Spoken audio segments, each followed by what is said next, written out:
Frog number 121 is Kevin Campion. Kevin was born in the town of Sarina and is one of 3 Frogs to have attended Sarina State High and one of 4 to play his junior football with the Sarina Crocodiles.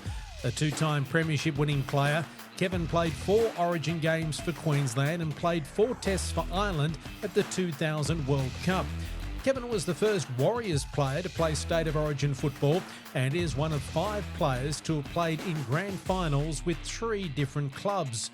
In all, Kevin played 241 NRL games, making his debut for the Gold Coast Seagulls in 1993 and playing his final game for the North Queensland Cowboys in 2004. Well, Kevin Campion, thanks very much for your time. What does it mean to you to be a Fog? It sort of came later in my career, but, a lot of sacrifice to get to that point. A lot of games, I guess. Just great recognition, I think. But there's not many of us. So I'm very proud, that's for sure, yeah. It's something that I dreamt of as a young fella in Sarina, and I was just lucky enough to achieve it. Remarkably, so many Fogs have had rural, straight country, regional upbringings. Yep. You were brought up in the town of Sarina. Tell us what it was like growing up in Sarina.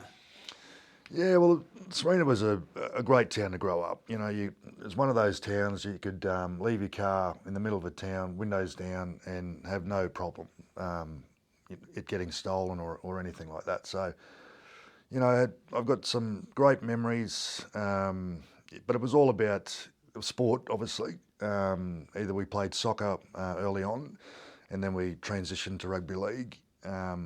Always playing squash. My uncle built the squash courts in Sarina, so that was something that we did weekly. Just a great town, great memories. Spent a lot of time down the creeks. Spent a lot of time fishing. Mum and Dad had a little beach house down at Armstrong's Beach, so we were always prawning and crabbing and fishing, and pretty blessed. Yeah. So, tell us your football journey, playing in Sarina as a young kid. What was your first team and how did you move through those age groups? Yeah, well, I started playing soccer, so Mum wouldn't let us play footy until we got a bit older. So basically when we started playing soccer under 7s, 8s and 9s, all my mates would play soccer, and then they would go over across the road in, Mackay Junior Rugby League and play rugby league. So it got to a point where I just, begged Mum to let me play. So I started playing under 10s, and it was a great journey. Some terrific players come out of that region, and I played with some great talent, growing up. Representing Mackay, we used to go, drive out to Mount Isa. We'd drive to Cairns, drive to Townsville, drive to Innisfail. We'd go to Proserpine. Yeah, and how long are those drives? For those that, you say it quite, not so much flippantly, but it's just one of those things. We drive to Mount Isa. Mount Isa's a 16-hour trip, so you'd leave early in the morning, 2 o'clock in the morning. We'd be back in the back. Mum would have the station wagon. We'd have the mattresses in the back. We'd be sleeping there, and she'd just be driving through. So, some great times, I'd say. And even when we got to a senior level, we used to bus it out. We'd never fly out to Mount Isa, so we'd jump on the bus at 2 a.m. We'd get to Mount Isa at 4 or 5 in the afternoon and play a game, and then get straight on the bus and come back. So, had some great memories on those bus trips. So from the Sarina Bulldogs to the Sarina Crocodiles, yeah. When did it start getting serious for you?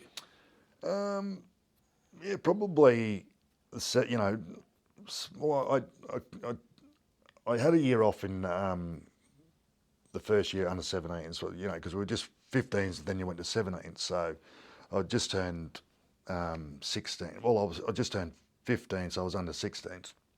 So I just had a year off and then got back into it in the under 17s, and started to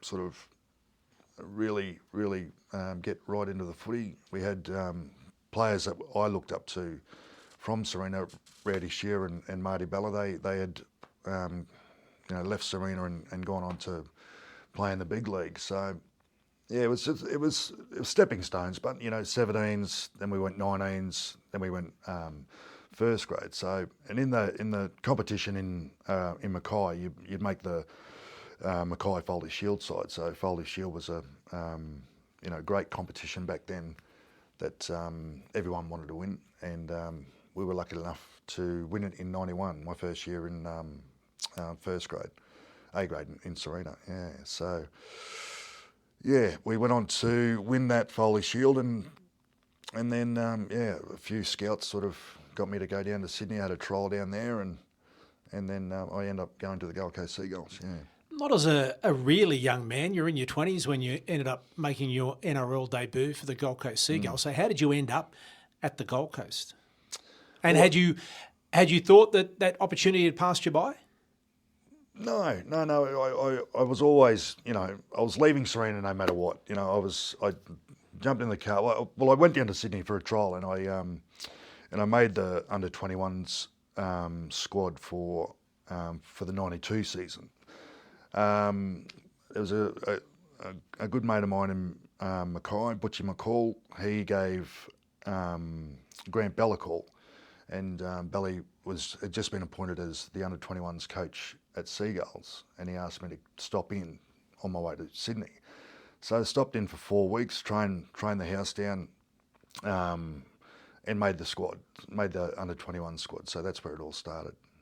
And went on to play 44 games at the Gold Coast. The Gold Coast has always had a bit of a checkered, turbulent history. What was it like those 3 years you were there? Oh, the best time of my life, And all of my great mates are from that under 21 side. We had Jamie Goddard, Sats, Scotty Sattler, two characters of the game. But all of my great mates are from that particular squad that we had, that under 21 squad in '92. And then a year at the Dragons, where you played 20 matches, almost all the games in the year, and managed to play in a grand final as well. Yeah, I was lucky. I got the opportunity to go. I'd signed Super League, and it was in Adelaide at the time. So this was a '96 pre-season, and they lost the court case, so we all went back to different clubs. So I went back to the Gold Coast Chargers, thinking, what am I doing? And then Adrian Brunker, who's a great mate of mine, was great friends with David Wade, and Wadey gave me a call and got me down there, which was great. It was just a turning point in my career. I needed a change from the Gold Coast, and I'm really happy that I left. Why was it a turning point? Well, I could have stayed on the coast and just been, and just gone through the motions again. And we didn't have that much success there. But had some great mates who were still there playing. Jamie Goddard's one of my best mates, and he wanted me to come back and play for the Chargers. But yeah, it was just something inside me. I just needed a change. Spent 4 years on the Gold Coast and probably won, probably a handful of games. So it was, and just to go to a club like St George and be coached by David Waite, really, and he was very structured. So, and it suited my game. You knew where you had to be on the field. It was like left and right.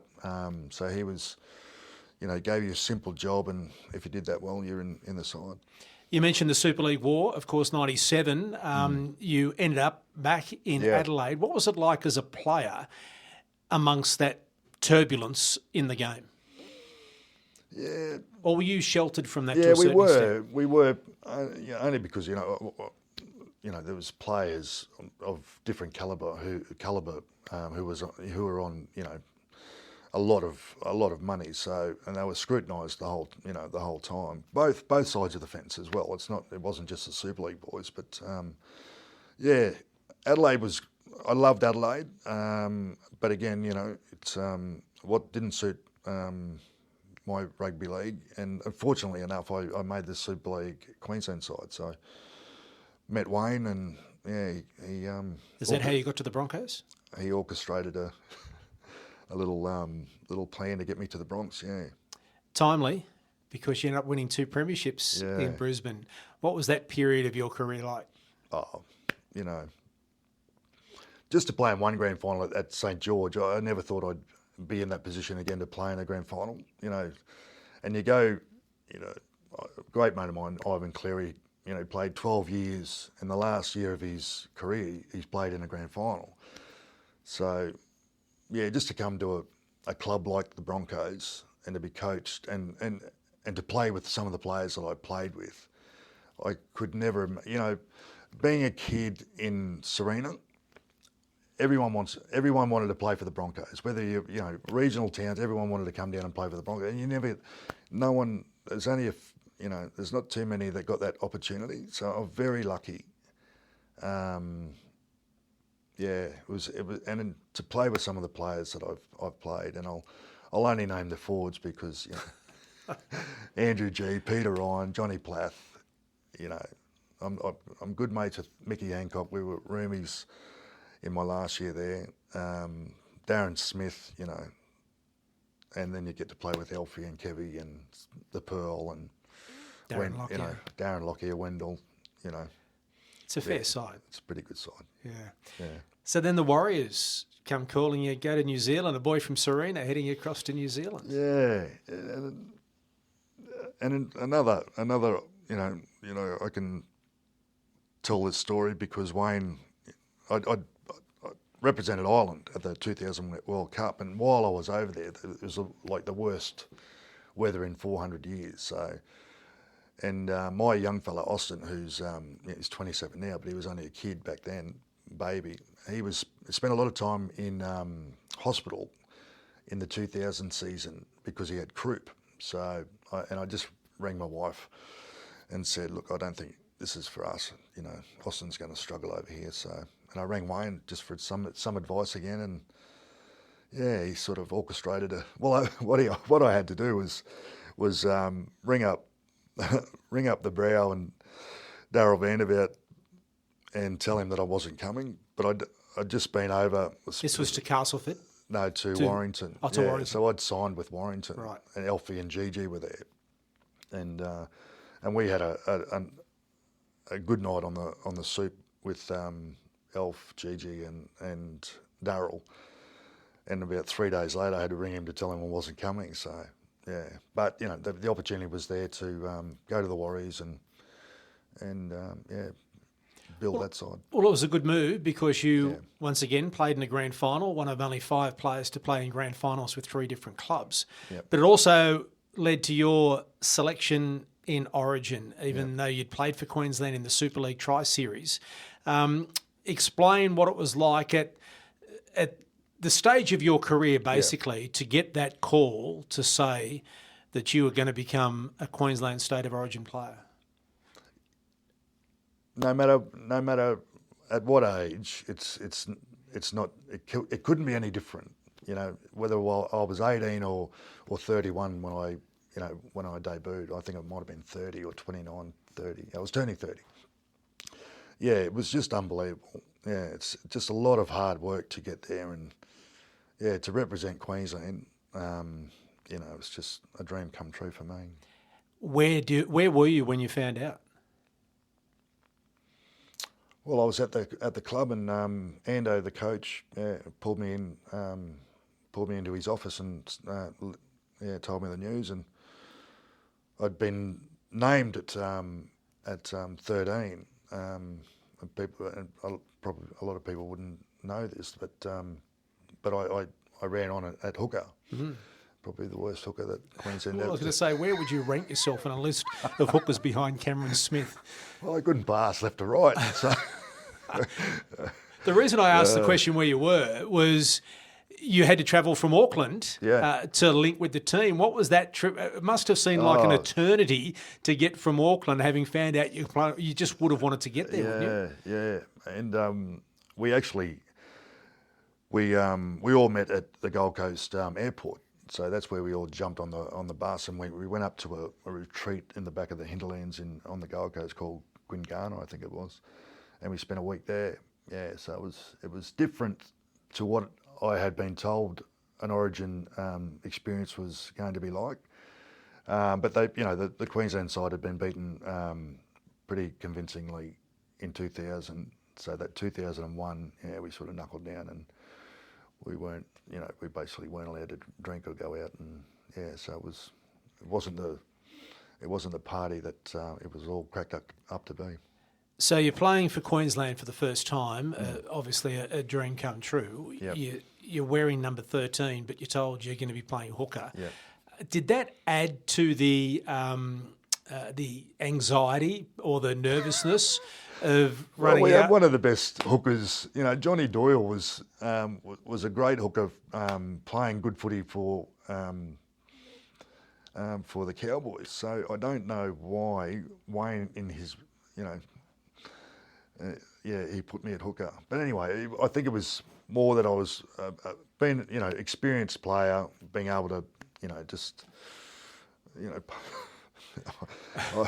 To this day, you still can't work it out. Oh, yeah. Because 3 of the 4 games, it wasn't just that first game. No. 3 of your 4 games, you were named at lock, but played hooker. Even 2002, I got named at lock again and started at hooker. So, anyway, I can't complain. But you would have played on the wing to play 100%, for Queensland. yeah. What are your memories of those games?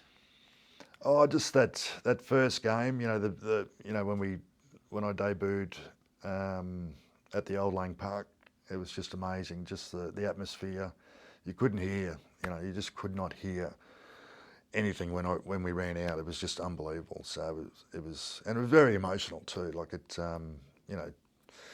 So I'm 29, turning 30. I thought I may have debuted a bit earlier than that, but it wasn't to be. But it was, it was just amazing. Yeah. More than you expected it to be, or what? You'd obviously thought about it as a professional rugby league player, how good it would be to represent Queensland. Was the experience more than you expected?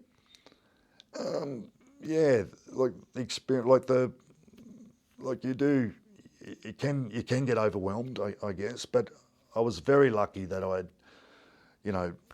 had 3 really good years with the Broncos, and a lot of those players were in that my debut game. So there were a lot of familiar faces, and so that gave me a bit of comfort. Playing hooker wasn't giving me any comfort, but yeah, it was just a great experience, So. Yeah. And to play 4 games and get through that first one at hooker and to be invited back must have been a huge thrill as well. Was there any difference between the first, second, third and, say, 4th games? The fact that, did you feel any more comfortable as time went on? I never felt comfortable playing hooker, no, it wasn't my position, Similar, you're in the middle of the, in the middle forwards. Defensively, it didn't sort of change anything about my game. But yeah, you had to be fit to play at hooker. Yeah, I don't know how Cameron Smith did it for so long. I want to ask the question about, we mentioned earlier about regional country straight towns. How does a town like Sarina produce so many fogs? What's in the water in Sarina? Well, I was a water treatment plant. I know. So I want to know what was in the water. A lot of chlorine. But it is remarkable when you look at the number of fogs who have their start in country areas. Yeah. Do you reckon that it's not just a coincidence? Well, Sarina's a solid, obviously country town, but we all grew up playing rugby league, so that there's only a small. I think the population's only 3,000 odd people. So, and it's a massive strike rate. Yeah. But the Mackay region in itself, there's been so many great players that have come from that region and gone on to represent Australia or Queensland, or even before pre-Origin. There's so many great players from that region. we were just lucky enough that Dale and Marty were, around the same era, basically. Yeah. Who had the biggest influence on your career? Yeah, it's a tough one. Well, I don't think my career would have been the same if I hadn't met Wayne. If I didn't represent Queensland in that Super League side. So probably, I've had some wonderful coaches, but Wayne, he's just a terrific man. So yeah, I was very, very, very lucky. So probably the old man sort of installed a lot of great things in me. Work ethic, for one, he was a hard worker. My uncles, my uncle Paul was he was a guy that built the squash court in Sarina, very competitive. My goal, if anything, was only to beat him in one game of squash. So, and I achieved that.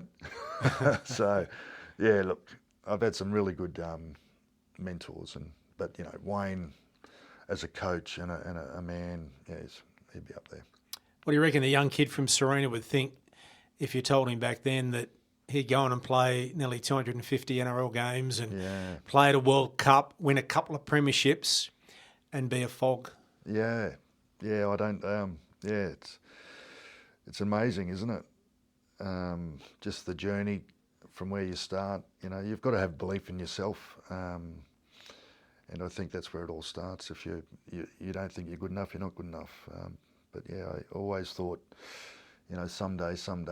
So I kept on working hard, but met, that journey, that rugby league journey, that 12 years that I spent, I've met some of the, some of my best mates. Jamie Goddard's, one of my best mates, and we both arrived at Seagulls on the same day, and we both, go on to play for Queensland,